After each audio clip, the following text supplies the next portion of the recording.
මට මේ වීඩියෝ එක දාන්නම හිතුණා. හොඳේ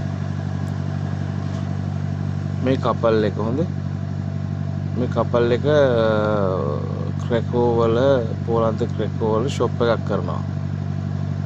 මේ ක්‍රැකෝ ඒ කියන්නේ වෙජිටබල් ෂොප් එකක් තමයි කරන්නේ. මම දන්න කාලෙම ඉඳලා මේ දෙන්න එකට තමයි බිස්නස් එක කරන්නේ. හොඳේ මේ කොල්ලට වයස උන්නම් 20ක් 21ක් විතර ඇති. කෙල්ලටත් එහෙමයි.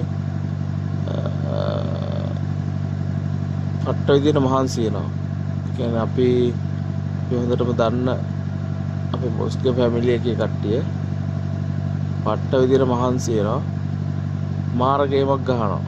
මට හිතා ගන්න බෑ. කියන්නේ පට්ටම මේ ධෛර්යවන්තයි එකක්. අනික මේ හරියට උදව් කරනවා දෙන්න හරි කෑරි. අදම ලංකාවේ ගෑනුත් මෙහෙම වුණා නම් පට්ට ලස්සනයි නේද ගේමක් ගන්න. ඉන්නව නැත්තේ නැහැ. ඒ වුණාට ඉතින් සෑහෙන්න ඉන්න ඔළුව කන ගෑනුනේ. පේනවද? මට මේක දාන්නම හිතුණා වීඩියෝ එකක් ඇටියට. මොනවා වුණත් තුන් දෙනා මාර පට්ට ගේමක් ගහනවා. පොඩි වීඩියෝ එකක් බයින් නැතුව බලපල්ලා.